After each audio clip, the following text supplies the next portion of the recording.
On va parler de la Renaissance et on va parler de la naissance, tout ça. Quand tu dis tu seras, tu ordonneras pour ça veut dire, cette phrase veut dire dans le Coran que tes actes et ton attitude fait que ton attitude est tellement mauvaise que tu peux devenir poussière à cause de ça.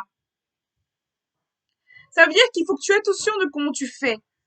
Interpréter en dehors du Coran en disant que tout simplement. Ou dans la Bible en disant en vérité, la Renaissance sera le royaume.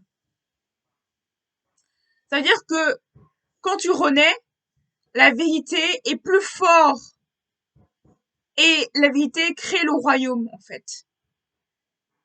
C'est ça qu'il faut dire. Et en gros, les gens qui font pas dans leurs mains créent tout simplement. Et dans le Coran, il dit ne prends pas ce qui n'est pas à toi. C'est-à-dire qu'il faut pas prendre ce qui n'est pas à toi. Il faut pas prendre ce qui n'est pas à toi.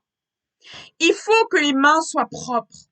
Parce que quand tes mains soient propres, on reste dans le Coran pour les nouvelles choses. Dans le chapitre du Coran qui dit sur la nouvelle chose.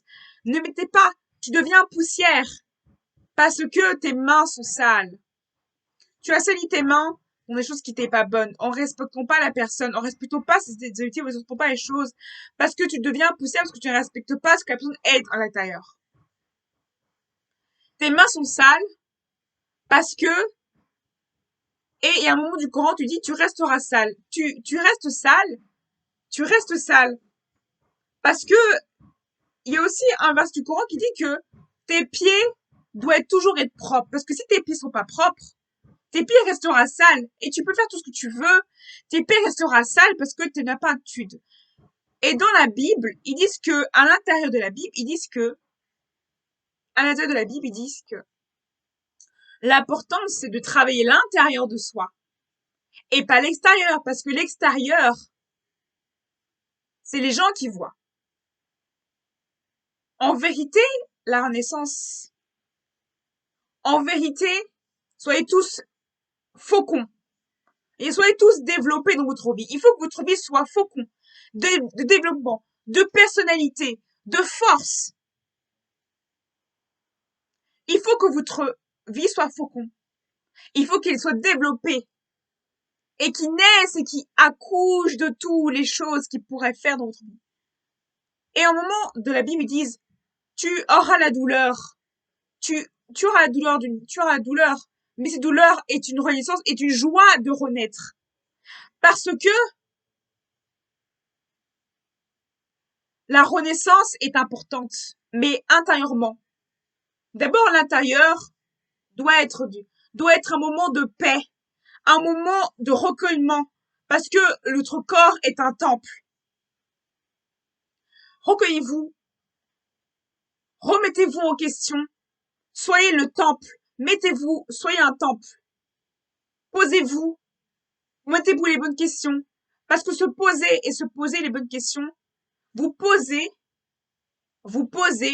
et vous posez va faire que vous allez devenir la personne que vous voulez être. Ce n'est pas juste que les actes qui comptent, c'est aussi l'intérieur de nous-mêmes. Se poser les bonnes questions, les questionnements qu'on doit avoir sur nous-mêmes. Et ce n'est pas l'extérieur qui compte, mais bien d'abord l'intérieur qui compte. L'intérieur mental. Important dans le Coran, ils disent que quand on dit dans le bouddhisme, on dit tout le temps, dans un moment du bouddhisme, il dit tout le temps que on est le temple de nous-mêmes. On est le temple de notre corps. Notre corps est un temple qu'on doit entretenir comme des fleurs. Chaque petite fleur, nous sommes tous des arbres qui ont des racines, qui ont des fleurs qui vont un jour fleurir. Et un jour qui vont dire des fruits. Parce que nous sommes le fruit juteux, fort. Et ce fruit-là doit être fort dans notre vie. Il faut que ce fruit-là soit fort dans notre vie. Il faut que ce fruit soit fort dans notre vie. Il faut que notre vie doit être comme un fruit. Il doit mûrir. Il doit être fructueux et il doit féconder de plein de choses. Et on doit accoucher les mauvaises choses, accoucher les mauvaises choses. Il faut qu'on soit fructueux, désireux et on a l'orgasme de la vie.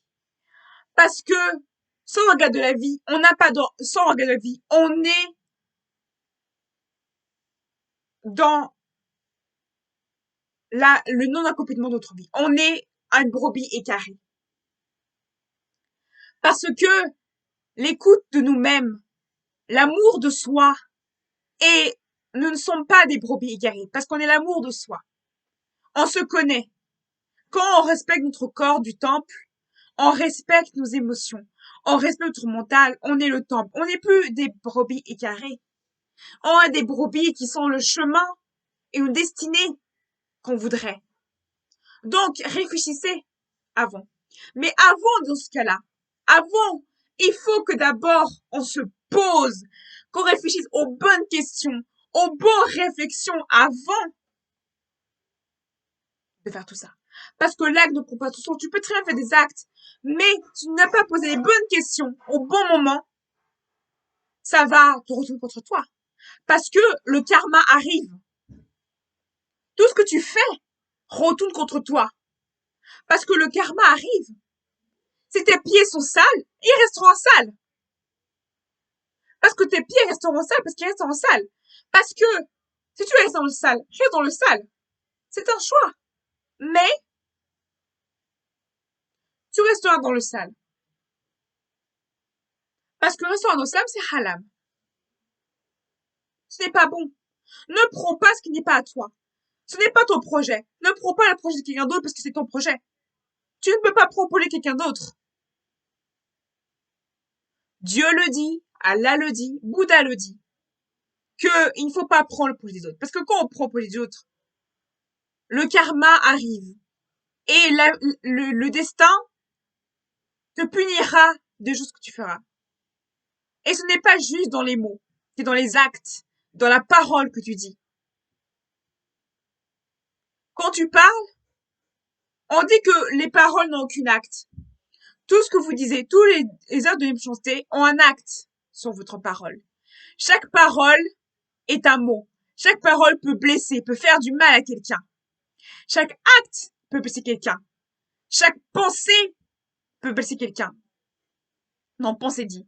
Quand vous parlez de quelqu'un d'autre, vous faites du mal à vous-même. Quand vous êtes chez quelqu'un de mal, vous êtes chez vous-même. Parce que finalement, vous faites du mal à cette personne. Donc, pensez avant de le faire. Avant de faire vos gossips. Voilà. C'est tout pour cette vidéo et à bientôt.